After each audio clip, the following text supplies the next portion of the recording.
The following announcement has been paid for by the WZWA Network. Ladies and gentlemen, welcome to the WZWA Network and welcome to my review show here of NWA Nuff Said from February 11th, 2023 from the Egypt Shrine Center in Tampa, Florida. I'm your host, California, as per usual. Juicy Boy is not here for today's NWA review. And you want to know why? Because Juicy Boy decided to have a little nap today. But the nap went a little bit too long. So by the time he woke up, it was too late for him to start watching and join me for this review. So just for you, Juicy Boy, from me and all the fans at the WZWA Network, right there, bro. No, it's fine. It's fine. The review is a little late-ish. Yesterday, I got on the beers with a friend I hadn't seen in 21 years. That rhymed. Wish I could do that all the time. But jolly good, little hungover. But I enjoyed NWA Nuff Said, I must say. And let's start off with the pre-show here, hey? So I'm going into this show cold, like I usually am. Again, I don't have time to watch the weekly shows, but I think maybe I'm going to try and watch maybe the go home show before some of these pay-per-views because, you know, I really need to know kind of the background of some of the stories going into these Fight TV pay-per-views. So in future, I might give that a whirl. Anyway, starting off the pre-show, Missa Kate, who I've seen perform once before, taking on La Rosa Negra. I think she was also known as Black Rose, former World Wrestling Council Women's Champion 3 times over from my research. So she's 41, so she has to be a bit of a veteran of the sport. So anyway, bit of a slow build for the start of this one, but there was a massive miscommunication in this match. Missa had whipped La Rosa to the corner and then charged at her, and La Rosa didn't do anything. I think she was supposed to do something. Missa then got in her ear, whipped her again, and charged at her in the other corner. And again, nothing happened. So I don't know what happened there. Maybe La Rosa could not hear her. But these things happen. Missa did then pivot and think on her feet, and eventually we got the match back on track after that. I thought Rosa was very impressive with her vertical leap and her jumping leg drops, very cool. And she hit a very big splash off the top for the win on Missa Kate. So the opening match was okay. Could have been better. There was just a few botches, but whatever. Draper and Mims in the next matchup in tag team action, taking on Dane and Bulletproof Troop with Chris Silvio Esquire at ringside. Aren't Esquires like, doesn't that mean you're a lawyer? Didn't look like a lawyer to me. Anyway, so the team of Dane and Bulletproof Troop, they're called the Outlaws. I think it's a bit of a lame team name, to be honest with you, but whatever. So Blake Troop, I think he shows promise as a wrestler, but I think the MMA gimmick doesn't work for me, brother. I saw someone say on Twitter recently, you know, if you have an MMA gimmick in wrestling, why aren't you just doing MMA? Like, I don't know. I think it's true, but whatever. He's trying to do something. So at least he's doing something, right? There was one spot in the match I did not like. Dane charged at Mims, and Mims gave him like the softest love tap on the back, and Dane went flying out the ring. Not realistic, I'm sorry. But as far as Mims is concerned, I would like to get to know Mims as a character more, who he is and what he's all about. After all this time, doing these reviews of the NWA, I haven't seen the character progress or evolve, which is really rich coming from me, considering I don't watch the weekly show. So I don't know. I think maybe, you know, look, I know NWA is an old school style product, but I don't think it would hurt to throw in some packages throughout these Fight TV specials. Throw in some footage of what led us to these situations before getting to our matches on the main card. Really, I don't think that should be a problem for them. It would help. especially if you've got people tuning in for the first time because maybe something tickled their fancy and they wanted to check out some NWA. I always feel like if you watch a wrestling show, the person running the show should always keep in mind there might be somebody watching this for the very first time. Like back in the day, yeah, I'm saying it again, when I first watched Survivor Series 1998, the first pay-per-view I ever watched, by the end of that show, I knew who every person on that show was, what they were all about, what their relationships were like with other people on the show. It's really not that difficult as far as I'm concerned because the proof is in the pudding on that show. Anyway, it was an okay finish, except for the fact that Troop's shoulder wasn't even on the mat during the pinfall, but okay. Let's move forward. May Valentine backstage with EC3, who cuts a pretty standard promo about facing the former Alex Riley, who's making his return to pro wrestling after 6 years on the main card. Let's move forward. I believe this is the last matchup on the... No, it's not. It's the second last one on the pre-show. Odinson takes on Joe Alonzo, who I'm seeing for the first time. Odinson with some very solid power moves early on. He's got such promise, this guy. He's in great shape. He looks the part, but I hate that purpose spray that he has. He sprays in his mouth, and I guess he gets all jacked up from it. He has promise, but I think the gimmick holds him back a little. But again, I would complain if he didn't have any sort of gimmick. So sometimes you just can't win with us wrestling fans. So there were a few good near falls in this one. It's my first time again seeing Joe. I feel like he's got promise despite doing the very typical young cocky heel gimmick. And then Odinson, there's some near falls. Odinson hit a spiffy looking spinning F5, which, he did more rotations than a usual F5 for the win after a very awesome pounce. Backstage, May Valentine again. She is interviewing Thrillbilly. I thought this was a fantastic promo. Way better than EC3's. I think it was the best backstage interview on the show. So Thrillbilly, you maximized your minutes, bro, and you've got a believer and a fan out of me now. I've seen you a couple of times, but this right here, this stood out more than anything I've seen from you. So awesome.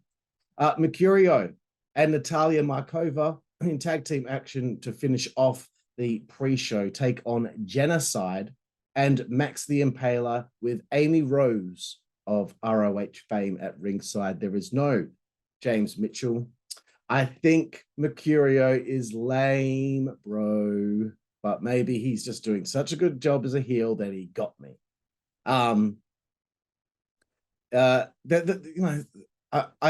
on AEW's case about this stuff, and so that means no one else should be getting away with it. But at one stage, Mercurio just got in the ring without tagging to help double team suplex Max the Impaler. And he was in the ring for quite some time during that. And I just thought, come on, man. I think Mercurio is still a little rough around the edges. That's just coming from me. I'm sorry if I'm being a little harsh, but I feel like some of the hijinks and shenanigans in the matches just, I don't know, it didn't make me laugh or pop me or anything. It kind of more so annoyed me. There was miscommunication with Markova and Mercurio. Have to say again, Markova, Natalia, she has improved so much over the last year. She's got a lot of intensity now. There's dissension between Max the Impaler and Jennacide as well. I guess Max the Impaler as a character does not understand the idea of being a team player, which I think is pretty funny and makes sense to what the character is, So it was a good finish. Natalia Markova got the pin, so good to see her go over in this one to build on some momentum from the previous pay-per-view. Okay, this is probably the thing I'm going to complain about most on this show. Magic Jake Dumas comes out with his assistant, I think CJ's her name, who pops me every time. I think she's fantastic. She plays her role very well. And she's got some pretty decent legs. She must work out, have a pretty solid workout routine on those legs. Okay, I don't know what the fuck happened here. Eh? Like, Magic Jake Dumas came out with his assistant for no reason. I don't know if they've been working an angle together, but it seemed like the commentators didn't really have some sort of verbiage or narrative to give us to explain why the hell the magician came out, got in the ring, seemed to already be in some sort of confrontation with Markova and Mercurio. Then CJ gets scared by him, falls in her butt, and then Jake gets angry at Mercurio because he thought that he hit her. And I was like, what is going on? This doesn't make sense. Why would he come out for? And Tim and Joe were trying so hard to make it seem okay, like to make it seem like this made sense. Maybe he was going out there to congratulate him. Why would he do that? Why would he do that? Like, they tried their hardest, but it was entirely confusing and absolutely pointless. That is like, to me, that is the laziest form of booking to start some sort of angle or confrontation that I've seen in quite some time. Really, honestly, I don't mean to be a dick about it, but come on, man. Come on. Anyway, let's get on with the show. Opening package with the music of William Patrick Corgan. And I guess it's a new Pumpkin song. So this is what I don't understand. Why is it NWA can fit all these matches in a 3-hour show, yet WWE can only fit like 5 on a pay-per-view? Maybe because they plod along too slowly, you know? Anyway, so NWA Nuff Said really kicks off here with a Singapore cane match. Thom Latimer takes on Fodder. I've never heard of Fodder. And it's just confirmation to me again. I really need to start watching Power or something, because so much happens between these pay-per-views, because it's not like they're having a pay-per-view a month. It's probably once every two months or so. So look, I didn't really have many notes for this one. I thought it was a good physical match. I thought, the purpose was kind of to make Latimer look good here. So it was a good finish and a good win for him. And look, I've been pretty cool with the NWA commentary team for, most of the time that I've reviewed these shows, but I don't know what it is. This show in particular, I thought Velvet, and I've really given too much bad thoughts on her work as a commentator since doing these reviews. But man, she is talking over Joe Galli so much, and I'm going to keep bringing it up through the show. But man, it just happens too often. It's all right if every now and then, but it's every match. He's in the middle of a sentence and she starts talking. Like, this is like when I'm doing a review of a pay-per-view and Juicy Boy starts talking when I'm in the middle of a sentence. Happens all the time, and it pisses me off so much. Sorry, bro, but it's really annoying. But she was doing it. This is commentary, right? That's just a review. This is commentary for a wrestling paper. That team need to sit down together and really talk out how they're going to go about who talks when, because it feels like sometimes they're jumping all over each other, and I'll keep bringing it up as we go through this review. Sorry if I sound really negative so far. I'm really not trying to. I did enjoy the show. So Cardona backstage with May Valentine. Another great promo there. Liking him wearing a suit. I thought it looked very schmick. Let's move forward here. NWA Junior Heavyweight title match. Kerry Morton with his dad, Ricky, my boy. You can see my exclusive interview with him on the Insider's Edge on this channel. Takes on Alex Taylor with Danny Dealz at ringside. I think Kerry really has improved a lot. He's learned to really pick up the pace in his matches. A lot of guys in his kind of weight class, I suppose, in pro wrestling, around his experience level, a lot of them can't seem to go at a pace like that these days, because it's quite clear and obvious that they're too busy thinking about the choreography of the match. You can literally see their minds ticking over. You can see them cooperating with each other because they're trying to remember every little thing, because they've written every little thing of the match out prior. And I think that's a big problem. I really think some of these younger wrestlers need to learn how to call it in the ring, brother. So there was one stage I laughed. I believe Alex Taylor had slammed Kerry Morton into the side of the ring on the ring apron. And I think Kerry screamed shit fuck, which was really funny to me. Loved seeing Ricky clock Danny, of course. That's always that nice cheek pop you're looking for with the legends. and a good few good near falls for Alex Taylor. Kerry hit a great reversal of superplex into the powerbomb. The way that he moved around to get out of the situation he was in, I thought it was really cool. And you could see, like, he had figured out a way to get out of a very tough situation. Hit a running knee, got a 2 count. That was a pretty good near fall. Again, sorry, Velvet. I'm really sorry. I wrote, if Velvet says, "Oh my God," one more time, I swear to God, man.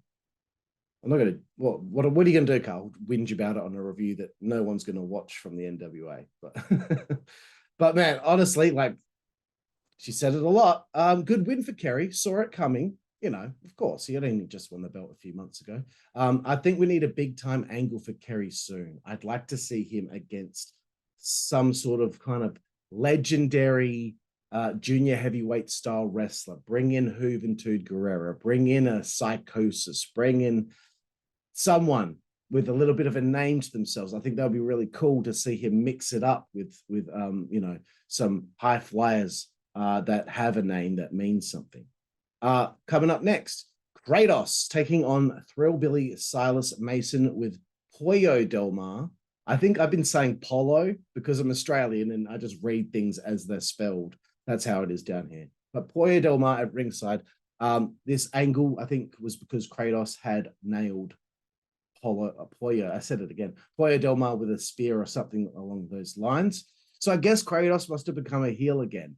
This is what happens when you don't watch the weekly show. You don't see how people's dispositions change. So yeah, he just finished that feud with Aron Stevens, and now he's a heel again. And I think this shows the first time I have truly noticed Thrillbilly. And I don't know who the NWA television champion is. Hang on. NWA World Television Champ. Let's see. Because the title wasn't on the line on this show. So the current champion is Jordan Clearwater. Okay, and he doesn't even have a Wikipedia page. I didn't know he was the TV champion. But anyway, I think Thrillbilly would be a perfect candidate to be a television champion in the NWA if they're keeping him around. First pop from Joe Galli on the show, screaming, "Oh my God, Kratos over the top rope, are you kidding me?" Just so many words in such a short amount of time. Brilliant. So, you know what? I'd team Kratos with Jax Dane. I think those two match way more than Jax does with, what's his name? Sorry. The MMA guy. I'm just going to say that, okay? Because I'm going to lose my spot here. Oh, man, I'm really picking on Velvet a lot in these notes. Velvet, Joe is the play-by-play guy. He's the one that calls, oh, it's a 2 count. He's the one that calls those things. Everyone's got to lay out for when there's a near fall. That's kind of how it works. If there's something really important that's being spoken about and it's not really an important near fall, like it's just at the beginning of the match, then okay. But when we're getting towards the tail end, we need to let things breathe a little bit and let the play-by-play guy kind of take control of the situation. And then you can pick your spots as you've learned to let things breathe. I'm sorry. Anyway, Kratos is one strong MFer, I must say. Caught Silas Mason with a crossbody, lifted him with a suplex. Beautiful stuff. And if I was Silas Mason, I just forget the Silas Mason part and just focus on being Thrillbilly. I think that's what the name should be. I don't think you need too many things. It's like Mia Yim being called Mitchin, but it's one or the other. Pick one. That's what I reckon. Kratos kicks out of the thrill ride, which is a great move. Kratos goes flying into the exposed turnbuckle. Joe Galli screaming, "Face first, my God, face first into the turnbuckle." Great stuff. Kratos on the way down from taking that bump, I think he went perfect timing. If that's how he did it, because I was trying to find where he cut himself. That had to have been it. On the way down, boom. Beautiful. He was pissing with blood. There was a pool of it. Thrillbilly got the victory. Moving forward, May Valentine again backstage with Angelina Love. She did a very good job at selling the match, as she should be able to, considering her experience. Coming up next, NWA World Women's Tag Team Championships. My picks for the best female wrestling tag team of 2022. The champions pretty empowered. Ella Envy and Kenzie Page taking on the Renegade Twins, who I've never seen perform before. Have to give props to Ella Envy. Great facial selling. She's very good at making herself unlikable. When you see her in pain, you kind of get a kick out of it because the way she portrays herself is so annoying. Well done, Ella. I did not know who the heels were in this match. It wasn't a big deal, but I don't know. For some reason, I thought the Renegade Twins were kind of working like heels at the beginning, but toward the end, it was more obvious that they were the baby faces. Again, I should watch the weekly show. So I like the Renegade Twins. For me, I just call them the Renegades. Like we know that they're twins. I just call them the Renegades because it kind of reminds me of the Runaways, the female band. I think that would be cool. And hopefully they can get a lot more work and reps because we need more formidable women's tag teams. You know, you've got the Hex, you've got Pretty Empowered, you've got these Renegade Twins. In Impact, I think you've got the Death Dolls there now. We need some more women's tag teams. I think it's something that's sorely missing right now, is a few more competitive teams that actually match and have a team name. Good selling from Robin Renegade. Props to her. Kenzie has again really upped the ante with her aggression and attitude. I'm loving the constant trash talking during matches. Good stuff. Very surprised with the finish. I was pretty thrilled to see new tag team champions. Pretty Empowered had a pretty decent run as tag team champions. So to the Renegade Twins, here's to you. I think they will have a very bright future because they're hot, they're talented, they're twins. It's got to work. You know, because it worked for another twin tag team, and don't give me any of that shit, okay? The Bella Twins were fantastic at what they did. Moving forward, here we go.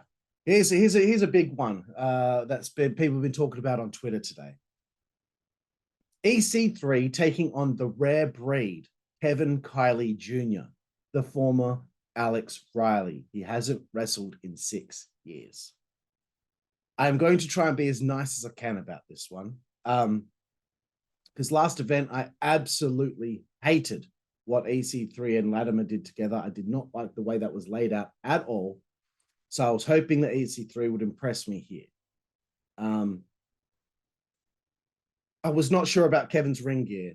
I thought that really cheapened things. I don't know, maybe if his body wasn't ready, but, you know, he did take his shirt off during the match. I don't know. Where's your ring gear, bro? Did he not have enough time to prepare for this? I don't know, but I thought the sneakers, wrestling in the jeans, and that shirt, I just thought it looked tacky, man. So the match was what it was. Like, I have to be honest, man. I have to be honest. Like, it was clear that Kevin Kiley Jr., the former Alex Riley, was completely out of time. His timing was way off. He kind of came across a little bit clumsy. It reminded me of when I watched CM Punk fight in the UFC, and the way he moved around seemed awkward. So the way that he was moving around seemed awkward. Perhaps he needed more reps before this. Perhaps he needed to get in the ring a bit more. I don't know. Something just didn't seem right. I'm not going to besmirch him for making a comeback after 6 years. I think it was really awesome, and I was excited to see him perform. And there's some comments that I saw on Twitter that I'm going to respond to after I get through this match. So Kevin Kiley Jr. goes for a dive to the outside, clips the ring post with his arm, and he just eats absolute shit. EC3 gets into his face, throws him in the ring, locks in the purpose, his finishing hold, and he wins the match via tap out. It didn't work, man. It didn't work. And also, sidebar, Odinson has a spray called the Purpose, and EC3's finisher is called the Purpose. No, you can't do that. Sorry. Okay. Here's some comments I saw on Twitter because, of course, somebody posted the clip of Alex Riley failing to do that dive. And I understand that, you know, people find this kind of thing funny. The guy could have really hurt himself, obviously. Obviously, he kind of embarrassed himself as well by botching that. But do we really need to have someone clip that, put it on Twitter for everyone to jump on and ridicule him? At the end of the day, he is still a human being. He's still a person. Like, I understand that you want to comment on things. That's fine.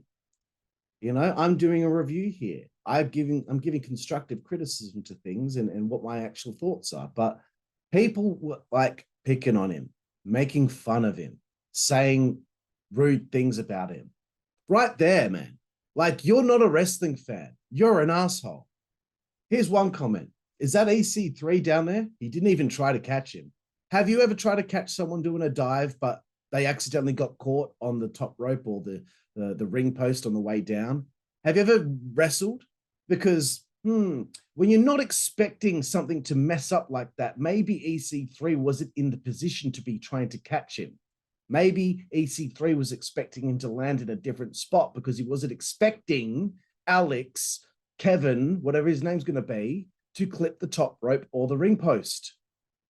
It's happened heaps of times in the past because you're standing there expecting him to be landing in this spot. You're not expecting him to, again, clip the top rope or the ring post. Dumbass. I hate when wrestling fans like give their feedback on things like that because you've never wrestled. You don't know what it's like out there. He has like less than a second, like less than half a second to figure out what exactly is going on as the guy's made the dive. You can't make a snap decision like that and, oh, yep, I know ahead of time he's going to fuck this up. You have no time at all to figure out that there's going to be a mistake. Jesus Christ, like how hard is that? Here we go. Here's another one that really pissed me off.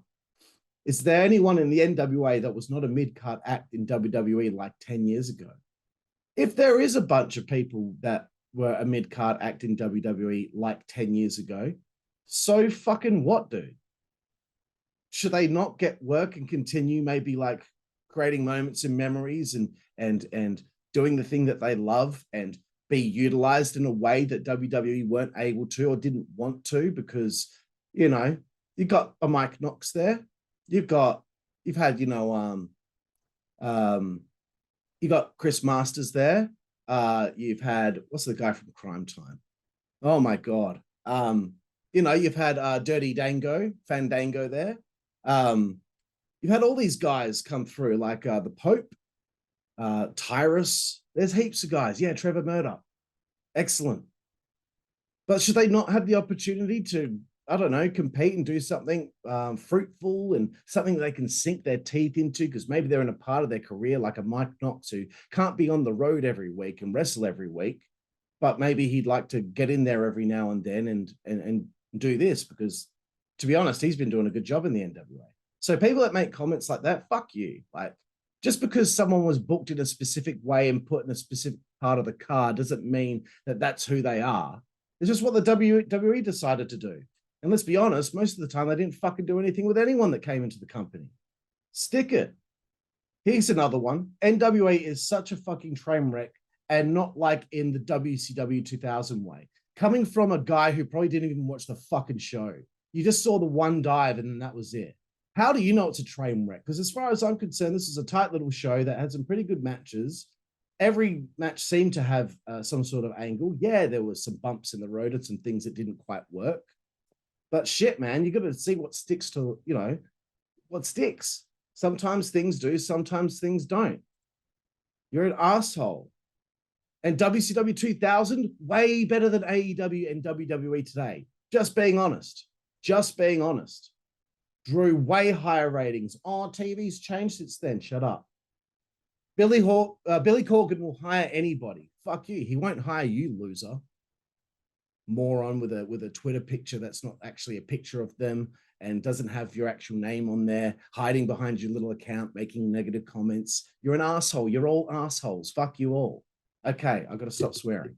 Let's move forward. NWA World Tag Team titles. La Rebelion taking on Blunt Force Trauma with Aron Stevens at ringside. One of the Blunt Force Trauma guys clearly is Rodney Mack.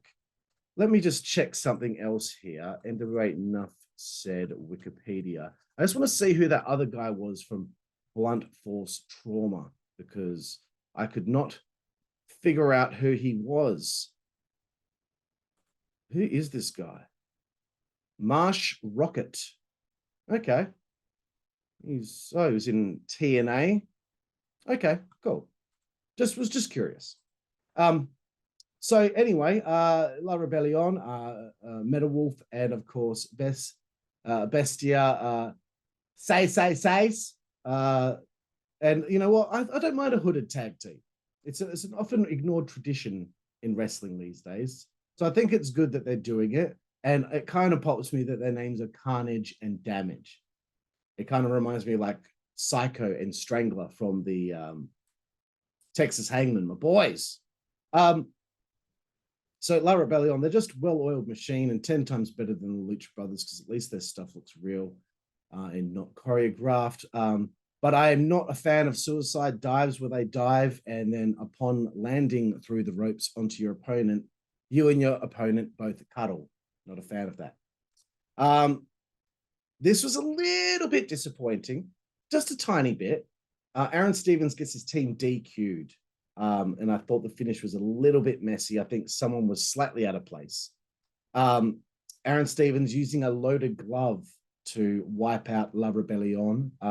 This is really nerdy WCW fan comment coming your way right now. You owe Lodi some royalties, Aron. He did the gimmick for like 4 weeks in 1999 or something. I'm just bragging about how much of a loser I am.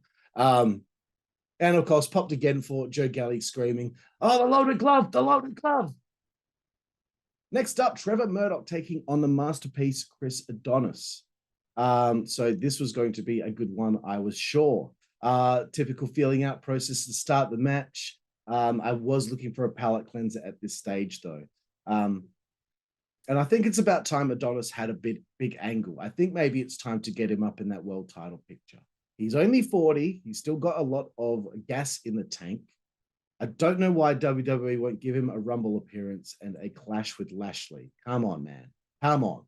Give him a chance. You didn't bring in anyone interesting on this Rumble.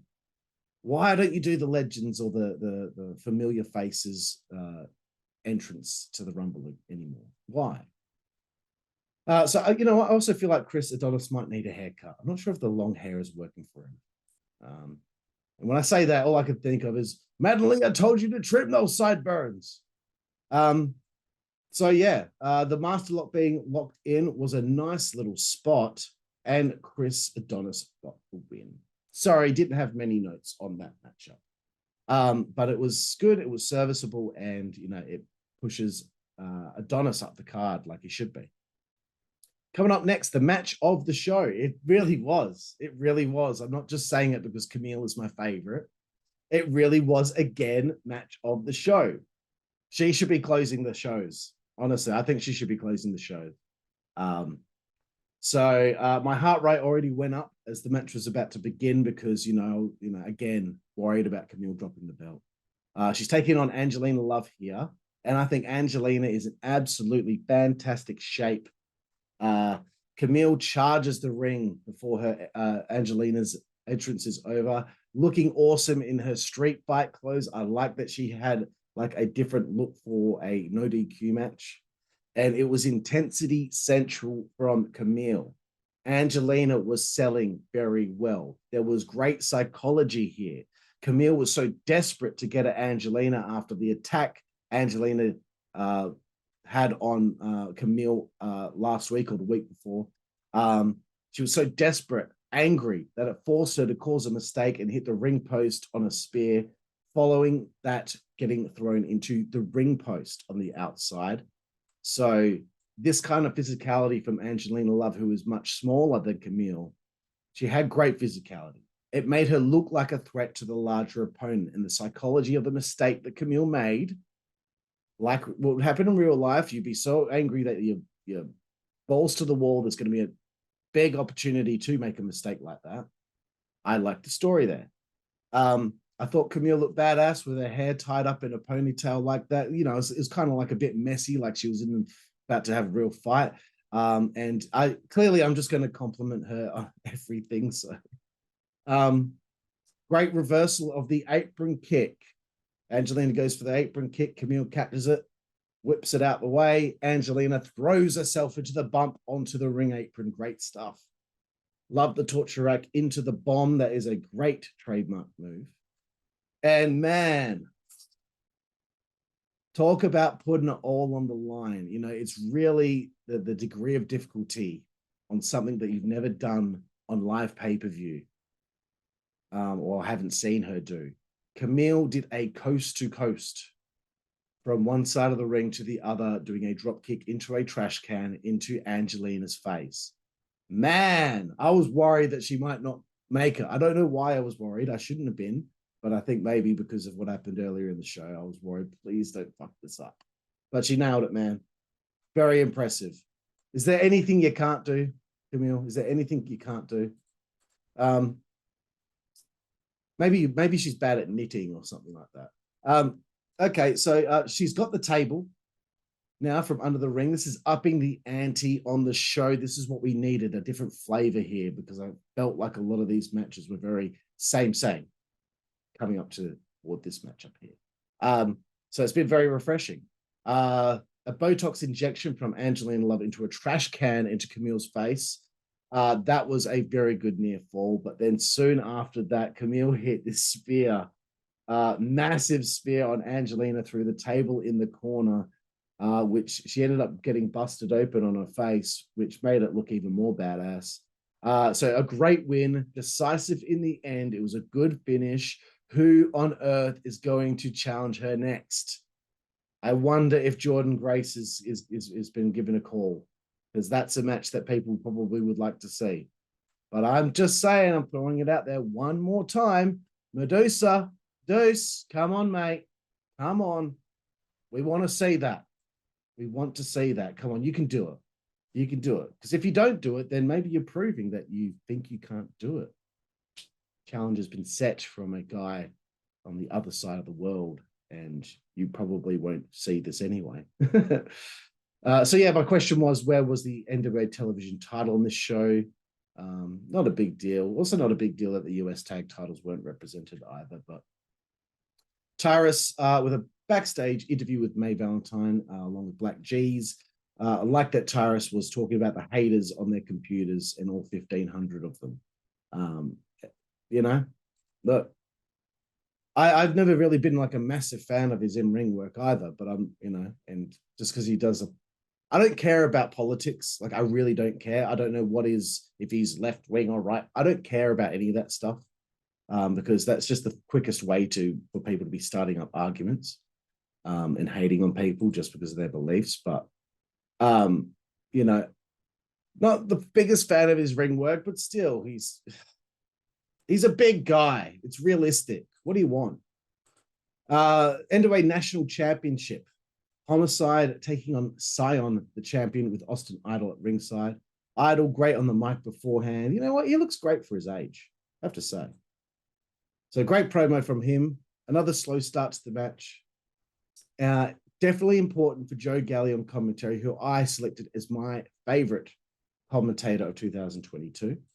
It's important that he lists those former champions of the national championship, the junior heavyweight championship, the women's championship, women's tag championship, etc., US tag titles, because if there are any potential new viewers out there watching, they will then realize the prestige of the belt if they know that Paul Orndorff or Dusty Rhodes had been this champion before.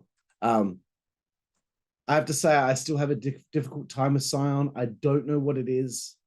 I did like Austin Idol at ringside barking orders at him. Sion got on the mic during the match. I did like that part, especially when Homicide called Austin Idol a bitch, because Sion was trying to get him to apologize. That leads to Homicide firing back. He hit the three amigos, which I think Homicide should call the three homies. The crowd were very quiet in this one. Maybe they were a little bit burned out on the previous match, but you needed something between that match and the main event. Unlike what happened at Wrestle Kingdom when you burned that crowd out before Jay White and Okada. Not fair on them, man. Really not fair on them. Anyway, Sion wins with a rolling Death Valley driver to retain. Bully Ray comes out. He will be joining the commentary team. Bit disappointed that it wasn't a Legends appearance on this show like they've been doing on every pay-per-view. You know, how about Larry Zbyszko? Bring in Larry. I wouldn't mind seeing Larry on the show. Okay. Main event time, baby. Main event fucking time. Matt Cardona challenges the world heavyweight champion Tyrus. No black G's at ringside. I thought Kevin Keenan, the head referee, talking to the wrestlers before the match was a little odd. Not sure what that was about, but anyway, Cardona soon into the match attempt to walk out on the match. Bully Ray got up and made sure that he went back to the ring.